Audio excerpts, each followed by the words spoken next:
Ko e loto whakaaho ki ha whakaloto lahi mo ha whakatoa melie me he wholofola.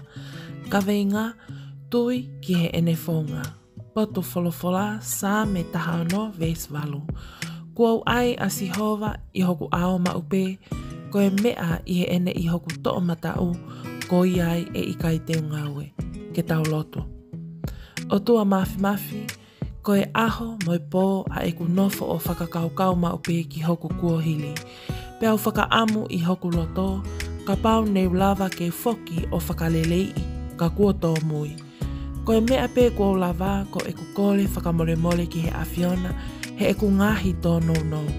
Ko e ahoni o ko wako me he e ku ngahi whihalaki, mo e ku ngahi whaihala. Pea ke si tu a me iai, whalala ki a te koe, o tui ki ho o whaunga. O kua ilo whakapapau o ku ke I hoku ao maupe, pea he ikai te ke li aki au I hataimi. Pea aku hoko ia ko e whakanonga mo e fie mali ki he e ku mo ui.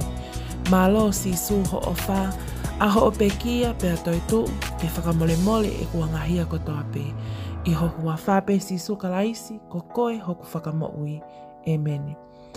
Whakamalo at kia te koe o ku ke kau mai ke ta lotu he hawani, tawangi ke mao ha aho fia mo moho tāpu e kina, lotu mau pe ki he eiki he whainga mali ko toa pe ho o mo ui, pea e whakaai he eiki ho o ngahi fia mau. Subscribe for daily prayers of hope and encouragement from the Bible. Thank you and God bless.